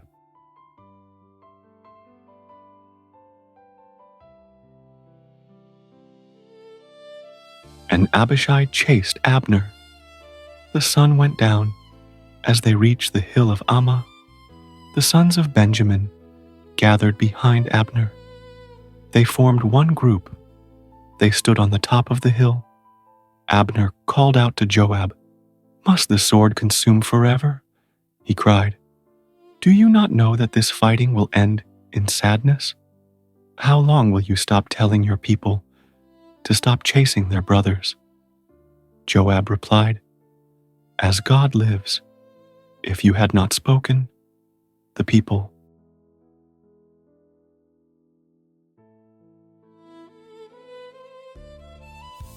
would have chased their brothers until morning." Joab blew the trumpet. All the people stopped. They stopped chasing Israel. They fought no more. Abner and his men walked through the valley all that night. They crossed the Jordan River. They arrived at Mahanaim. Joab returned from chasing Israel. He gathered all the people. 19 of David's servants were missing. Asahel was also missing. David's servants had killed 360 men.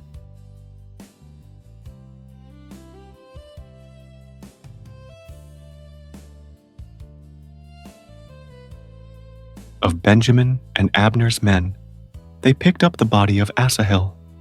They buried him in his father's tomb in Bethlehem. Joab and his men traveled all night. They arrived in Hebron at sunrise. The war between the house of Saul and the house of David was long. David grew stronger and stronger. The house of Saul grew weaker and weaker. Sons were born to David in Hebron.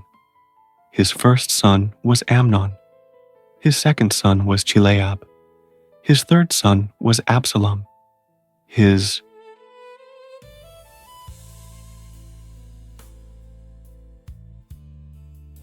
fourth son was Adonijah. His fifth son was Shephatiah. His sixth son was Ithram. These 6 sons were born to David in Hebron. Abner became powerful in the house of Saul. Saul had a concubine named Rizpah. Ishbosheth spoke to Abner. "Why did you go into my father's concubine?" he asked. Abner became very angry at Ishbosheth's words. "Am I a dog's head of Judah?" Abner cried. "I show loyalty today to the house of Saul. I do not give you into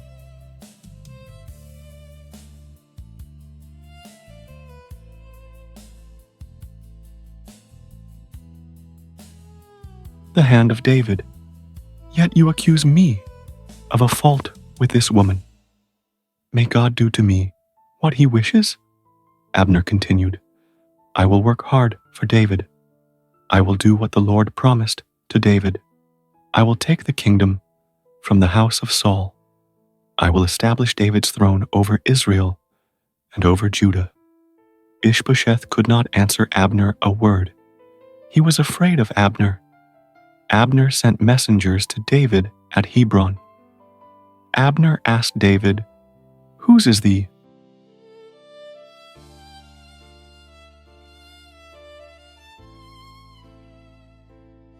land?" Abner said, "Make an agreement with me. Then I will help you bring all Israel to you." David answered, "Good. I will make an agreement with you. But I ask one thing from you. You must not see my face unless you first bring Michal, Saul's daughter. She is my wife." David sent messengers to Ishbosheth, Saul's son. David said, "Give me my wife Michal. I paid 100 foreskins of the Philistines for her." Ishbosheth sent men to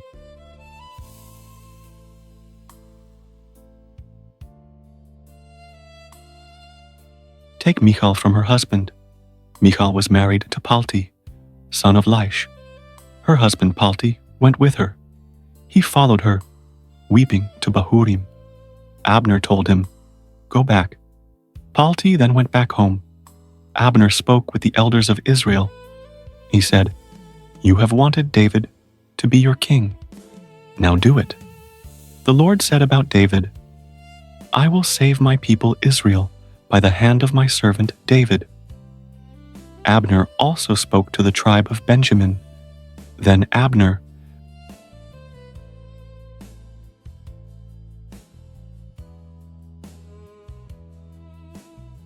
went to Hebron to tell David everything. Abner went to David at Hebron with 20 men. David made a feast for Abner and his men. Abner said to David, "I will go now. I will gather all Israel to my lord the king. They will make an agreement with you. You will rule over all they desire." David sent Abner away. Abner left in peace. Soon after, Joab and David's servants returned from a raid. They brought much wealth with them. Abner was no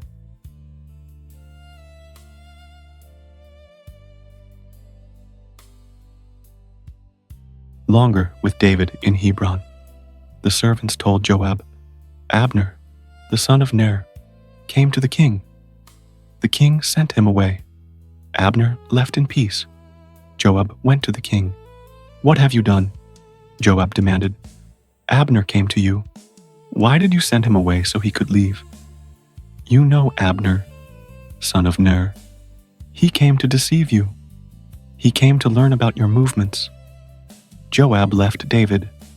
He sent messengers after Abner. They brought Abner back from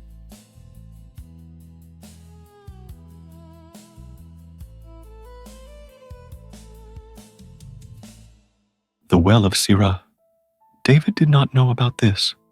When Abner came back to Hebron, Joab took him aside. Joab led him into the middle of the gate. Joab pretended to speak with him privately. There Joab struck him in the stomach. Abner died because he had killed Joab's brother Asahel. Later, David heard about this. David said, "I and my kingdom are innocent forever before the Lord. We are innocent of the blood of Abner, son of Ner. May this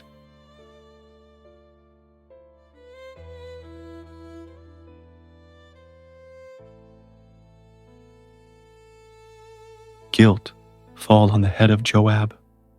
May it fall on the head of all his father's house. May there always be sickness in Joab's house." David commanded Joab and all the people with him, "Tear your clothes." David said, "Put on sackcloth. Mourn before Abner." King David walked behind the coffin. They buried Abner in Hebron. The king cried loudly at Abner's tomb. All the people cried too. The king sang a funeral song for Abner. Did Abner die the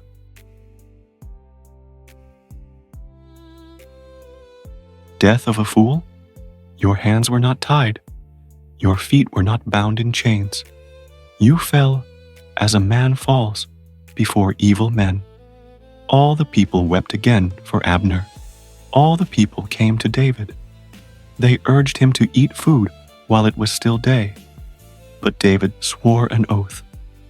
"May God punish me severely," David said, "if I taste bread or anything else before the sun goes down."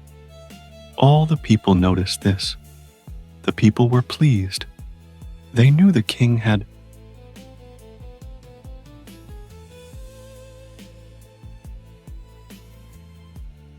not planned to kill Abner. David said to his servants, "Do you not know that a prince and a great man has fallen this day in Israel? I am weak today, even though I am the anointed king. These men, the sons of Zeruiah, are too hard for me. May the Lord repay the evildoer according to his evil deeds." When Saul's son Ishbosheth heard that Abner had died in Hebron, he became very weak. All the people of Israel were troubled. Ishbosheth had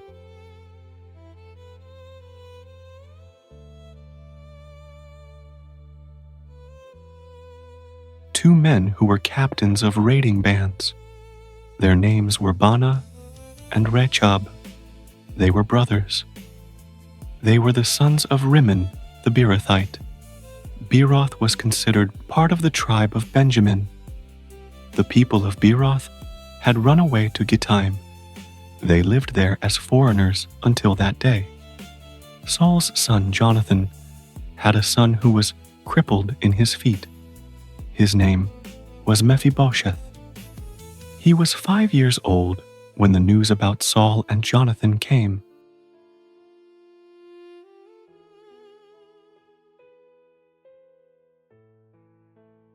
From Jezreel, his nurse picked him up and fled quickly, but the nurse hurried too much. Mephibosheth fell down and became crippled. Baanah and Rechab, the sons of Rimmon, went to the house of Ishbosheth. It was the heat of the day. Ishbosheth was resting on his bed at noon. They went into the house.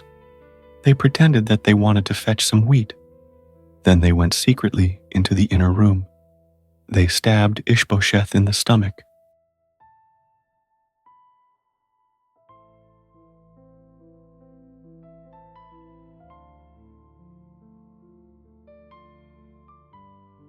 They killed him there. They cut off his head. They took the head, and they escaped. They traveled all night through the Arabah Valley. Baanah and his brother Rechab came to Hebron. They brought the head of Ishbosheth to King David. They said to the king, "Look, here is the head of Ishbosheth, the son of Saul, your enemy. He tried to kill you. Today, the Lord has given revenge to our lord the king against Saul and his family." David answered,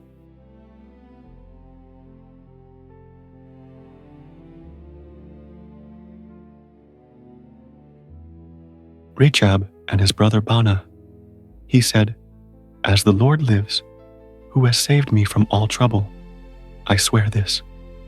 A man once told me that Saul was dead. He thought he brought good news. I caught him and killed him in Ziklag. That was the reward I gave him for his news. How much worse must it be for wicked men?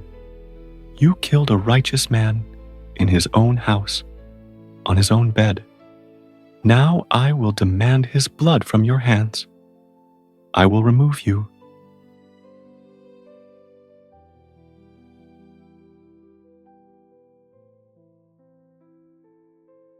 From the earth, David gave an order to his young men. The young men killed Baanah and Rechab. They cut off their hands and their feet. They hung their bodies near the pool in Hebron. They took the head of Ishbosheth. They buried the head in Abner's tomb in Hebron.